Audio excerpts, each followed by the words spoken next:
There are only two things I have completely committed to memory. Every single note on this fretboard and the names, current addresses, and tax identification numbers of all of my junior high bullies. But today we're going to talk about how beginners can learn and remember every single note on this fretboard. There's a lot of them. There's a lot of notes, but there's actually not as many notes as you think. So, first of all, to know how to find all the notes, we have to know what all the notes are. There are 12 notes in Western music, okay? 7 of them are letters of the alphabet, and 5 of them are sharps or flats, all right?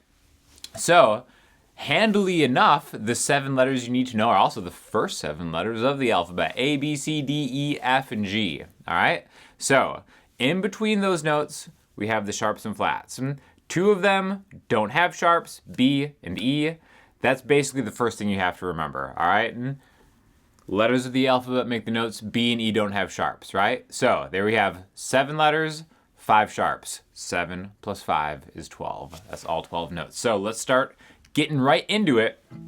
You probably already know at least 6 notes because those are just the open strings on the guitar, right? E, A, D, G, B, E. So a lot of what this lesson is going to be learning tricks to find certain notes in relation to other ones, and then eventually they just become memorized, right? So let's start with E. This is the open E string, therefore when I strike it, it is an E note in standard tuning, okay? To confuse matters more, you can retune your guitar and that changes everything. We're not gonna discuss that here today. This is an open E, and like I said, there's 12 notes, so when you get to the 12th fret, that's another E. So let's really quick just go through all the notes in order, starting on E, because that's what this is tuned to. The note after E is an E sharp no, because E doesn't have a sharp. Remember, B and E don't have sharps. E, F, F sharp, G, G sharp. This is where it starts again, right? It's like a clock, essentially. So after G sharp, we start at the beginning. A sharp, B. B does not have a sharp. C, C sharp, D, D sharp, E. Okay, so this is where it starts. You have to be able to, if not memorize the fretboard, be able to count through all 12 of those notes and then find it. So just knowing that they go in order, A sharp, B, C, C sharp, D, D sharp, E, F, F sharp, G, G sharp, back to A, you can target locate any single note starting on an open string. Like what's the 6th fret on the B string? We'll start with the B, right to C, C sharp, D, D sharp, E, F, okay?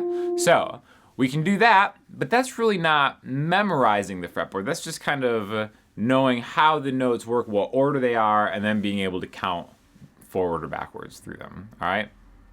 So before we started getting into the tricks, this is almost kind of a trick in and of itself, is actually counting backwards. It's like, all right, well, what's the 10th fret on the E string?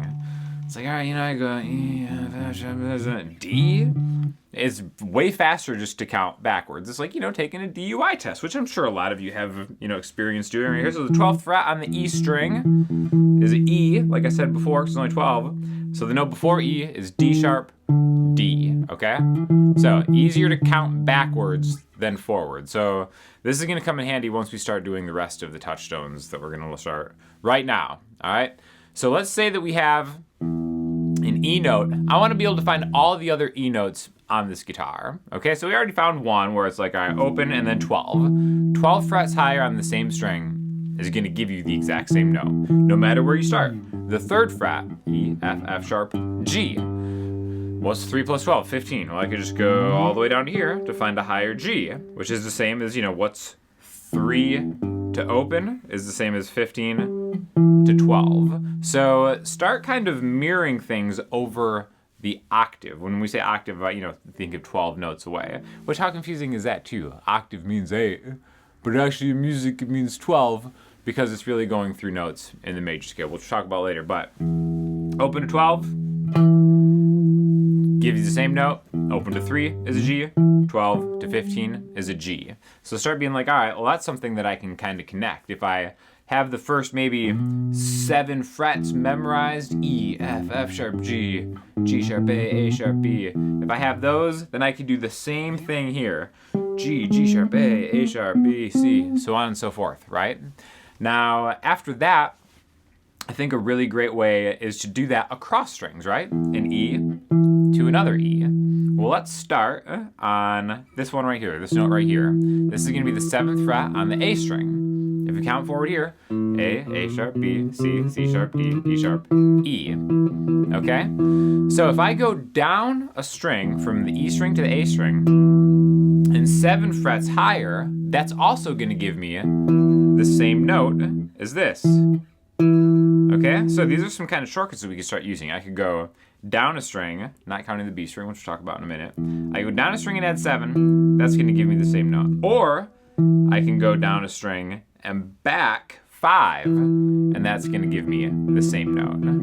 Okay? So either 7 forward or 5 back. What's 7 plus 5? We already talked about this.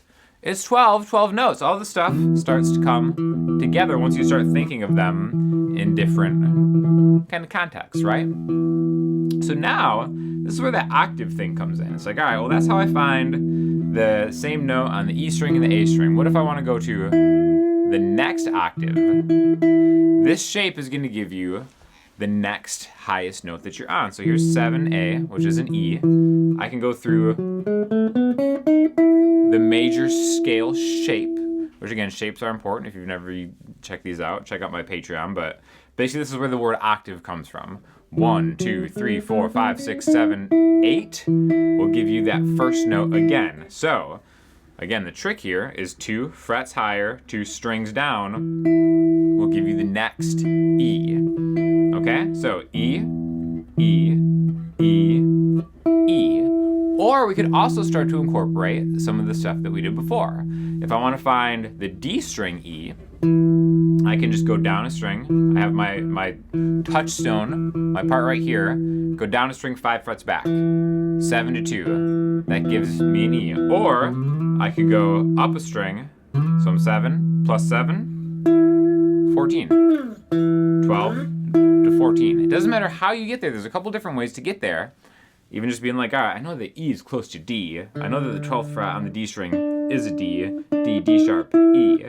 All these things will become second nature once you start doing it, but it's great to have some kind of structure to locate the notes. So now that we know we have E and E, 7 on the A string, we can go back to 2 on the D string, or we could go to 14 on the D string, or I can find the octave with that shape to get on the G string, right? Now, let's get to the B string, but before we do that, I want to talk about the sponsor of today's video, Elixir strings. If you have all these frets memorized and all the notes memorized, but you're playing on trash strings, it's not going to sound good, which is why you need some Elixir strings. They're not just acoustic strings, they also make excellent electric strings. I personally like 10s, and it's funny, before I started using Elixirs on my electrics, I liked 9s, but once I started using these, they just kind of felt better, and I felt like 10s was the sweet spot because, I don't know, to me, they felt the same. They still had like the thickness and tone that I wanted, but they're just easier to handle for whatever reason, and they last longer. So super impressed by Elixir's electric strings as well. The acoustic strings are must-haves. Like, you probably already know that. Everybody with anybody plays Elixir acoustics, but Elixir electrics are just as good. So if you haven't done that, helps the channel by supporting me with clicking the affiliate link in the description to get yourself some Elixirs. Thank you to them for sponsoring the video today. All right, now the B string is the one that we always get in trouble with, right? So what, like for example, we already said that the second fret on the D string was an E. If I want to find an octave here, I can't use that same shape. I have to go 3 frets higher and 2 strings down, right? So 2 on D, 5 on B. This is just another thing that you have to memorize, the way that standard guitar is tuned. And it's done this way for a lot of different reasons, as far as just like making chords a little easier. But the B string is where the pattern breaks. So it's just something that you have to kind of just think about. Be like, all right, if I am going to build this little shape off of something, I just got to go 1. I have to compensate 1 higher, right? So let's say I want to find the string down. This is an open G string. If I want to find the G on the B string, instead of going +7, I have to go +8. Luckily, it resets the same way before, right? If I want to find an open B, then I go to the high E string, and now I'm 7 again, right? So if I have this open E, I want to find the next E, 7 frets higher, gives me an E. Open A, I want to find the next A, 7 frets higher on the D string, A. Open D, 7 frets higher on the G string, there's D. Open G, 8 frets higher on the B string, there's a G. Open B, 7 frets higher on the high E string. It gives you that, okay? So that's just the one thing that you kind of have to look out for, but it's not that big a deal, right? So we've got a couple of these different tricks, either, adding 7 higher, subtracting 5 lower, using the 12th fret as almost kind of like a mirroring device to go backwards and forward, or using it as like, E to G, open to 3 is the same as 12 to 15, stuff like that. Now, the question you might ask yourself is like, all right, cool, I know all the notes on the fretboard. How does that help you as a musician? And that's actually the right question, because, this is really just understanding instructions on how to find and locate things. Why this is important is because once you know and are able to locate any note quickly, you can apply different things to that spot. What I mean by that is, like, let's take my favorite chord, major 7, right? This shape right here is one of my favorite chord voicings, where I put my A major 7, pointer finger, 5th fret on the E string. I'm gonna skip the A string, and then I'm gonna go 6D, 6G, 5B. I can use, my chord building knowledge to know that this is an A C sharp, an E, and a G sharp. But it's really just, I just know that I have to find an A and apply this shape, and that gives me the other notes, right? So now my ring finger is that 6th fret on the D string, which I know is, I can octave down, this is a G sharp. I know that 6th fret on the G string I can octave down. I know this is a C sharp. And then that 5th fret on the B string, I know, is an E. So now this chord gives me A, C sharp, E, G sharp, in some order. And that's the cool thing about guitars. It doesn't really matter what order it is. Locating a note and then adding a shape is going to give you everything that you need, right? So if I want a G sharp major 7, I just find a G sharp and then put the chord on it. B major 7 right there. C major 7, C sharp major 7, D major 7, D sharp major 7, E major 7. All because I'm able to locate through some kind of device, whether it's just counting or, just actually having it truly memorized, is really smart. And it does stuff even from like the back. So what I mean by that is, like, let's take that same chord, A major 7, but let's do a different chord voicing. Okay, so when I say it's from the back, it's like I know that A on the high string is the 5th fret, which we talked about, right? Because remember, E, F, F sharp, G, G sharp, A, right there. I can just take that A, and then I know a major 7 chord is the note right before it. There's my G sharp in relation to the A, and then I can have this shape, which is 2, 2, 2, 4. And then now every time I want to play an A major 7 or an insert note major 7, I just have to find the note along the E string and then go back one and put that shape there, right? So let's say I want to play B major 7. I just have to find B, which is the 7th fret, remember? Open B, 7 frets higher than the next one, and then just go back. And there's B major 7, which is the same as. So once you start doing that, it makes a lot of sense, especially what maybe the next step is, like taking an arpeggio or something where I play that note or that chord one note at a time. B major 7, like, let me just find a B. All right, this is too low. I could play 1, 3, 5, 7, back and then forth. That's how arpeggios are built. I can do another video on that if you guys are interested. It's like, that's not the range that I wanted in. Well, maybe if I take my root note, go 2 frets down, 2 frets higher, and then I have B string. And it's like, all right, I can apply a shape to a position that I'm already in. So again, while pure memorization is never going to be the most musical way to approach kind of just learning and, music education stuff, I think it's incredibly valuable, especially on a cool instrument like guitar, where a lot of it can be shape-based, and you can take a shape-based approach to learning everything. So that's why it's just, getting a few of these tricks under your belt.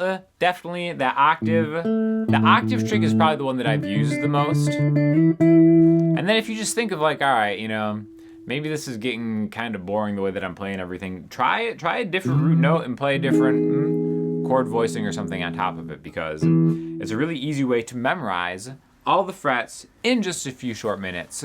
And then you can kind of take that knowledge and then apply whatever type of style you're working on to it, and you're going to be happy that you did. So thanks for watching. Thanks to Elixir Strings for sponsoring the video, and I will talk to you guys soon.